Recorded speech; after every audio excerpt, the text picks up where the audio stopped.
सनातन संस्कृति को लेकर के लगातार सोशल मीडिया पर कुछ दिनों से आप देख रहे हैं कि धीरेन्द्र शास्त्री जी खुलेआम बोलते हैं कि जो मैं कह रहा हूं वो हनुमान जी की कृपा है और जो कुछ भी है वो हनुमान जी की कृपा की वजह से है।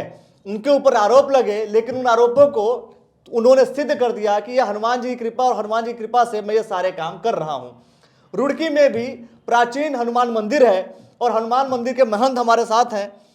तो हमें ये जरूर, मैं समझता हूं कि जानना चाहिए, समझना चाहिए कि क्या वास्तव में वो जो कर रहे हैं वो जो सनातन संस्कृति का बिल्कुल वो खुलेआम तौर पर बोल रहे हैं कि देखो ये संस्कृति है और हनुमान जी का आशीर्वाद है कि मैं ऐसा ऐसा कर रहा हूं, ये वास्तविकता है आपको लगता है? क्योंकि उन्होंने तो अपने लेवल पे सिद्ध किया, अपने लेवल पे स्पष्ट किया है, लेकिन चूंकि आप भी जो है आराधना और आपके भी आराध्य देव हनुमान जी हैं, इसलिए आपसे ये सवाल कर रहा हूं मैं। सभी दर्शकों को बहुत बहुत अभिनंदन, स्वागत है। और देखिए, ये आपने बहुत अच्छा प्रश्न पूछा। देखिए, सनातन संस्कृति को बचाने के लिए हमेशा संतों की एक भूमिका रही है और सनातन को बढ़ाने के लिए भी। और ये देश संतों का देश है, ऋषियों की तपस्थली है। हमारे सारे वेद शास्त्र आज उपनिषद से लेकर के और अनेकों अनेकों ऋषि परंपराएं हमारे बीच हैं और ये उदाहरण आपको देखने को भी मिलेगा। और निश्चित रूप से मैं पूर्ण रूप से बागेश्वर धाम के आचार्य पंडित धीरेन्द्र शास्त्री का समर्थन करता हूँ, क्योंकि मैं स्वयं भी 5 वर्ष की आयु से हनुमान जी की साधना में रहा। और हनुमान जी की जो साधना मैंने की, हनुमान चालीसा से प्रारंभ की, जैसे कि पूज्य महाराज श्री बताते भी हैं जी। और चूंकि कुछ चीज़ें ऐसी होती हैं कि वो आप स्वयं ही अनुभव कर सकते हैं, आप दूसरे को कैसे उस बात को समझाएंगे जो चीज़ आपका खुद का अनुभव है। क्योंकि जो भक्ति है, भक्ति आपका एक व्यक्तिगत अनुभव है, व्यक्ति को आप शेयर नहीं कर सकते उस भक्ति को, आपने क्या किया, कैसे आपको मिला। और ये निश्चित नहीं है कि आपने कितने साल तपस्या की, जैसे लोग प्रश्न उठा रहे हैं कि कितने वर्ष तपस्या की, कैसे की, उसका कोई मापदंड थोड़ी है, ये कोई कोर्स थोड़ी है। ये तो किसी को 10 दिन में भी प्राप्त हो जाएगी, किसी को पूरी आयु गुजर जाती है तब नहीं होता। तो निश्चित रूप से हमारे इतिहास में, हमारे भारतीय संस्कृति में यह चीज़ है, यह परंपरा है। और मेरे स्वयं का अनुभव है कि मैं स्वयं आज आपके माध्यम से सभी दर्शकों को मैं शेयर भी करना चाहूँगा। मेरा खुद का अभी अनुभव है। मुझे लगता है कि मुझे कि हनुमान चालीसा के अलावा आता ही कुछ नहीं है। जो कुछ मुझे मिला हनुमान चालीसा से मिला। मेरा स्वयं का ये अनुभव है कि हनुमान चालीसा के माध्यम से मेरे अंदर बहुत कुछ परिवर्तन हुआ जीवन में और मैंने उनको अपने अनुभव में पाया। मेरे खुद जीवन का बचाव 3 बार हुआ और 3 बार मेरे जीवन में ऐसी स्थिति आई कि मैं जीवन और मरण के बीच की स्थिति में था, लेकिन मुझे जीवन मिला। और मुझे केवल हनुमान जी की चालीसा का मैं पाठ करता था, वो मैं बचपन से करता था, व्रत रखता था हनुमान जी के, चूंकि मेरी आस्था थी। और आस्था का प्रसन्न जब आता है तो हम सुंदरकांड का एक बहुत अच्छा उदाहरण आप देख सकते हैं। उसमें जब सब लोग प्रयासरत होते हैं लंका जाने के लिए, अंगद कहे जाऊं मैं पारा जिमी सन से कुछ फिरति बारा। जब अंगद जी कहते हैं मैं चला तो जाऊंगा, आते हुए मुझे कुछ संशय हो रहा है, तब जामुन जी ने हनुमान जी को कहा था, कह रीच पति सुनु हनुमाना, का चुप साध रहे हो बलवाना। क्योंकि हनुमान जी को शक्तियों का स्मरण दिला रहे थे। पवन तनय बल पवन समाना, बुद्धि विवेक विज्ञान निदाना। लेकिन हनुमान जी टस से मस नहीं हुए। लेकिन जब जामुंत जी ने उन्हें कहा राम काज लगी तब अवतारा, सुनते भयं पर्वताकारा। तो जैसे उन्हें कहा कि आपने राम काज के लिए जन्म लिया है, तो राम का नाम लेने मात्र से ही उनका पूरा शरीर कंपयमान हो गया और वो पर्वताकार शरीर धारण कर लिया।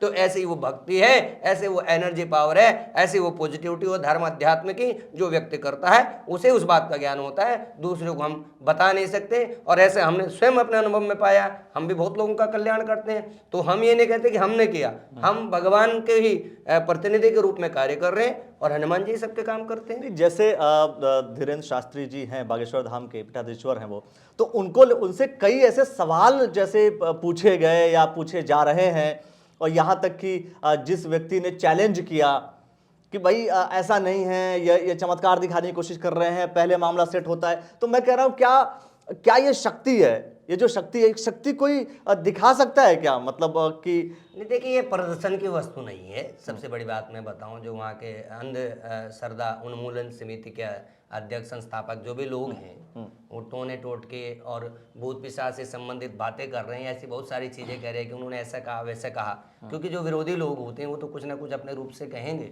देखिए, भूत भी होते हैं और प्रेत भी होते हैं, यक्ष भी होते हैं, गंधर्व भी होते हैं, सब कुछ होते हैं। अगर नहीं होते तो शास्त्रों में उनके उदाहरण क्यों मिलते? भूत पिशाच निकट नहीं आवे, महावीर जब नाम सुनावे। तो अगर मान लो वो भूत प्रेत नहीं है, अच्छा भूत और भूत को भी आप किस रूप से देख सकते हैं? जो चला गया वही तो भूत है, जो हमारा काल बीत गया वही तो भूत काल है। भाई भूत कौन है? जो चला गया वो भूत है।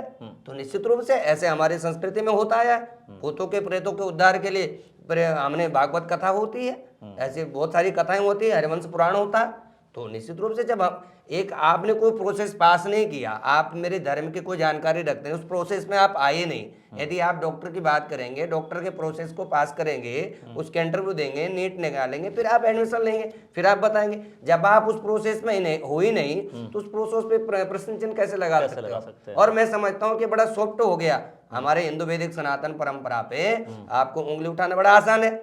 अन्य धर्मों पे तो ऐसे होता है, वो लोग भी कर रहे हैं, उन पे क्यों नहीं प्रश्न चिन्ह लगता? हाँ, इस बीच बहुत सारे ऐसे वीडियो भी वायरल हुए जो ईसाई धर्म के हैं, पादरियों ने ऐसा किया और मौलवियों ने किया, फूंक मार रहे हैं, अडा बड़ा बड़ा बड़ा बड़ा, तो उनको क्या हो रहा है? उनको कौन से भूत लग रहा है?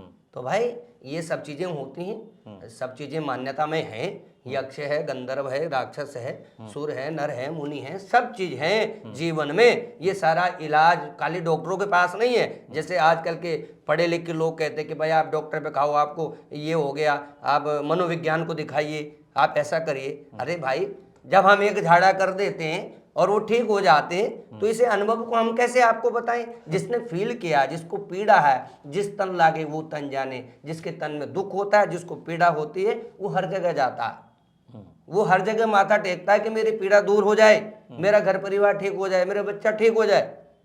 अब वो अपनी पीड़ा कैसे बताएगा? डॉक्टर पे जाके क्या बताएगा? डॉक्टर के पास क्या है? एंटीबायोटिक, जिसे मना किया गया एंटीबायोटिक नहीं लेना चाहिए कभी, और क्या देगा? नींद की गोली देगा आपको। लेकिन हमारे भारतीय ज्योतिष में, भारतीय सनातन परंपरा में हर चीज का निदान है। और एक पुरोहित जो होता है वो, मैं समझता हूँ जितने लोग उसके कांटेक्ट में आते हैं वो हमेशा उनके कल्याण की कामना करता है, उनका मार्गदर्शन करता है, पूजा के द्वारा, पाठ के द्वारा, मंत्रोच्चारण के द्वारा, कथा के द्वारा। तो मैं समझता हूँ एक हिंदू पुरोहित जितना सारे भक्तों के, अपने पब्लिक के बीच रहता है, उतना दूसरे व्यक्ति कोई कल्याण की कामना उनके लिए नहीं कर सकता। तो लेकिन ये जो अंधविश्वास उन्मूलन समिति के जो, मैं कह रहा हूँ, जो पदाधिकारी लोग हैं, जिन लोगों ने इस पर सवाल खड़ा किया है, क्या कभी तिरुपति बालाजी जाकर के कभी उन लोगों ने जाकर के नहीं देखा क्या? नहीं, इन लोगों का क्या वहां की सत्यता को लेकर के आप क्या कहेंगे?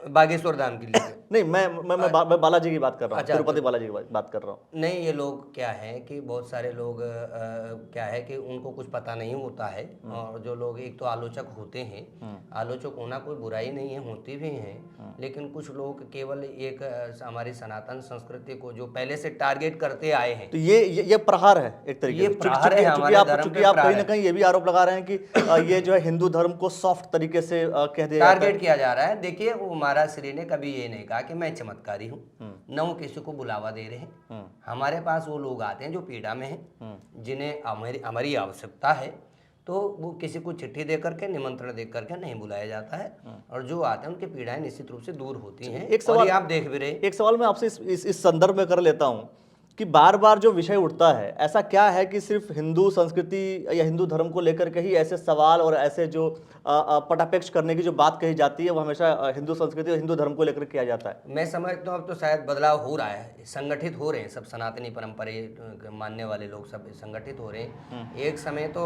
बिल्कुल तिलक लगाना ही एक बड़ा अपराध हो गया था भारत देश के अंदर, और ये ऋषियों की भूमि है। यहाँ बड़े बड़े संतों उस समय का जिक्र करेंगे आप? वो कौन सा समय था? नहीं, वो समय एक दौर ऐसा भी आया भारत देश के अंदर कि ये राजनीतिज्ञ लोगों ने ऐसा हम हिंदू सनातन परंपरा को खंडित करने का कार्य किया है। मतलब कांग्रेस की तरफ इशारा कर रहे हैं? नहीं, मैं किसी पार्टी से नहीं लेकर के इसे अलग विषय को अलग हट करके कहता हूँ कि ये दौर भी आया है, लेकिन अब सब लोग संगठित हो रहे हैं। आज सोशल मीडिया का जमाना है, लोग जागरूक हैं, लोग देखते हैं, लोग मानते हैं, और मैं समझता हूँ जितने इतने अच्छी मोटिवेशन वो माराश्री दे रहे हैं, हम लोग देते हैं लोगों को बताते हैं, धर्म की जानकारी देते हैं, यज्ञ करते हैं। आज जोशीमठ में आपदा, लोग कह रहे भाई ये उसको बंद करो, जोशीमठ की बड़ी आपदा है, पाकिस्तान को बंद। अरे भाई कुछ चीज प्रकृति के होते हैं, भगवान का विधान होता है, उसको रोका थोड़ी जा सकता है। कैसे अनगढ़ बातें कर रहे हो, क्या पाकिस्तान पे उनको भेज दो, ऐसे? अरे ऐसे थोड़ा ही होता है।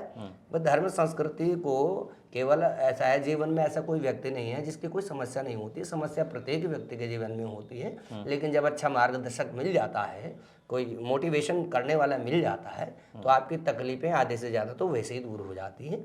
और साथ के साथ कुछ उपाय, भगवान का नाम लेने से जो एक पॉजिटिविटी है वो भी आपके अंदर आती है। तो यह कहना कि पाकिस्तान पे भेज दो, ऐसा कर दो, मुझे लगता है इन लोगों की बयानबाजी पे ज़्यादा ध्यान न दे करके महाराज श्री को अपना काम करना चाहिए।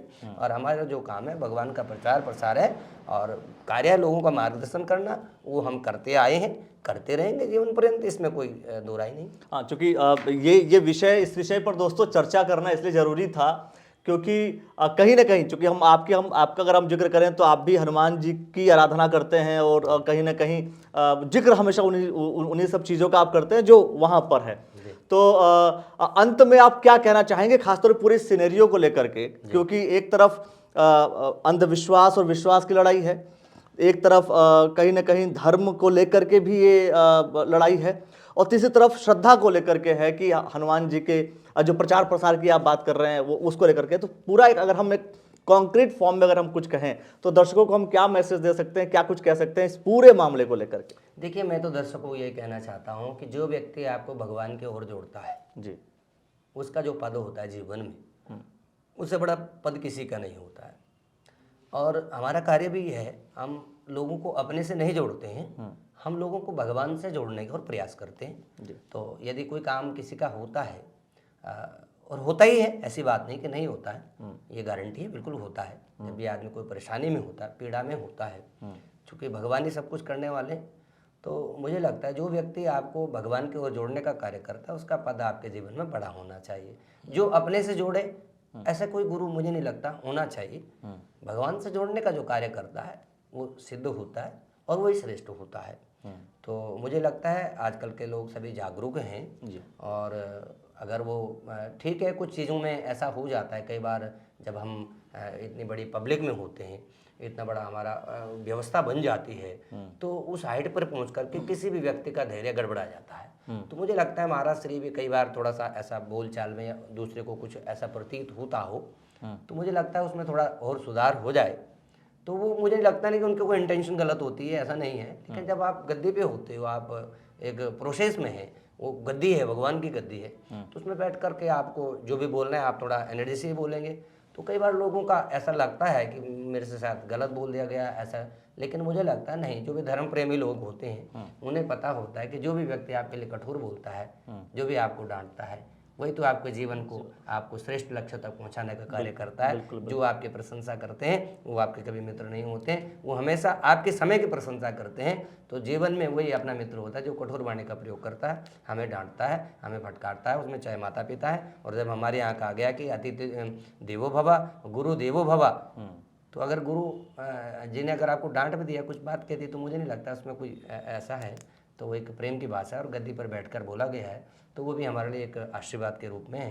तो मुझे लगता है किसी बातों में न मान करके और अपनी परंपराओं को मानना चाहिए। और हनुमान जी की चालीसा, और हनुमान जी का नाम तो अपने आप में कलयुग में उन्हें आशीर्वाद प्राप्त है, वो अजर है, अमर है। और आप करके देखिए, आप हनुमान चालीसा का पाठ करके देखिए, हमारे कहने से करके देखिए, निश्चित रूप से आप लाभान्वित होंगे जीवन में। हनुमान चालीसा में प्रत्येक चीज़ है, चाहे वो बल हो, चाहे वो बुद्धि हो, चाहे यश हो, चाहे कीर्ति हो, तो चाहे विवेक हो, चाहे आपके जीवन में संकट है वो दूर होगा, चाहे आपको नेगेटिव चीज़ों ने घेर लिया उससे आप दूर होगे। आप करके देखिए, believe in the best, correct, believe करिए, फिर आपको बेस्ट मिलेगा, निश्चित रूप से मिलेगा, गारंटी के साथ मिलेगा। बिल्कुल, डांट वाली जो बात आपने कही है, द न्यूज़ वाला नेटवर्क भी कहीं ना कहीं बिल्कुल अगर कोई गलत करता है तो उसे उसी रूप में दिखाता है। बिल्कुल, और कोशिश हमारी यही रहती है, क्योंकि ये डांट है ताकि सुधार किया जाए, हाँ, सुधार कीजिए, है ना। तो ये चीज़, और मैं सबको ये कहना चाहता हूँ, वो डांट आपके सुधार के लिए है, वो ज़्यादा बेहतर होगी। खैर, और एक सवाल अंत में ना, फिर से आपको पता है कि मेरी आदत है जब कोई सवाल उसमें बीच में आ जाता। आपने कहा कि कई बार धीरेन्द्र शास्त्री जी जब बोलते हैं तो कुछ अलग जैसे भी बोलते रहते हैं। एक उनका एक बहुत अलग तरीका है, वो बैठने का स्टाइल बिल्कुल उनका अलग है, और ऐसे बैठ जाएंगे और ऐसे ऐसे करेंगे, कहेंगे वाह मज़ा आ गया, और ऐसे कर दिया वैसे कर दिया। तो ये क्या है, मतलब इसको आप बता पाएंगे कि क्या है, मतलब क्यों ऐसा करते हैं? ऐसा है, कुछ लोग चर्चा कर रहे हैं टीवी पर कि वो माइंड रीडर हैं फलाना। मैं आपको पहले बता दूं कि वो बहुत इतने बड़े शिक्षित भी नहीं, इतने उनकी एजुकेशन भी नहीं, गरीब हालात में उनका लालन पालन हुआ जी। और वहीं उन्होंने बागेश्वर में ही अपना उन्होंने सेवा भाव की है। तो जैसे लोग कह रहे हैं वो माइंड रीडर रहे हैं ऐसे वैसे, तो कहीं वो माइंड रीडर करने के लिए, पढ़ाई करने के लिए तो कहीं नहीं है, इतनी उनकी आयु भी नहीं है, 25-26 साल अभी आयु है। और ऐसे बहुत सारे, क्योंकि मुझे लगता है कि जब कोई आदमी सफलता की ओर जाता है तो विरोधी तो होना निश्चित है। और वो कई बार हमारे खुद के भी लोग होते हैं, बाहर के भी लोग, देवता रहे तो राक्षस भी रहे, उसमें कोई दिक्कत नहीं। तो वो जो सारी, मुझे लगता है कि इस लेवल पर आकर के इतने सारे लोगों को अटेंड करना, लोगों को इतने कॉन्फिडेंस से बताना, इतनी एनर्जी से काम करना, इतना बड़े दरबार में सारे दिन काम करना, तो मुझे लगता है बिना भगवत कृपा के ये सब संभव नहीं है। तो ये भगवत कृपा ही है, और वो जो उनके पास पॉजिटिव एनर्जी है, वो सारी उनकी जो एक्टिविटी रहती है, एक जो मन को पसंद भी आती है और भाव विभोर भी करती है कि ऐसा व्यक्ति बहुत पढ़े लिख कर भी, बहुत एजुकेटेड होने के बाद वो सब चीज़ें नहीं कर सकते जो आप नेचुरलिटी उनके अंदर है, तो वो भक्ति में ही आ सकती है। मतलब वो बहुत ही नेचुरल अपने बिल्कुल स्टाइल से खुश होकर के, तो जो आप बोल रहे हैं ये भावना भक्ति जब रहती है तभी होता है। भक्ति के साथ ही होता है, बिना भक्ति के वो एनर्जी का जो अटैचमेंट है उसके द्वारा ही हो सकती है, बिना उसके अटैचमेंट के नहीं हो सकती। आचार्य रजनीश शास्त्री जी हमारे साथ, तो बहुत सारे विषयों को लेकर के आपने जो डिस्कस किया उसके लिए बहुत बहुत धन्यवाद आपको, आपने जो समय दिया। दोस्तों इस पूरे सिनेरियो को सोच करके बताइए जरा आप क्या कुछ कहना चाहेंगे, और आचार्य धीरेन्द्र शास्त्री को लेकर के जो बागेश्वर धाम के पीठाधीश्वर हैं उस विषय में जो कुछ भी हुआ आप खुल करके कमेंट जरूर कीजिए। और आचार्य रजनीश जी ने जो बातें कही हैं आपको क्या लगता है, आप कितना सहमत हैं, वो विषय भी आप खुल करके जरूर लिखिए। बहुत सारे विषयों को लेकर के हम आते रहेंगे, बने रहिए और देखते रहिए द न्यूज़ वाला नेटवर्क। बहुत बहुत शुक्रिया दोस्तों, बहुत बहुत धन्यवाद।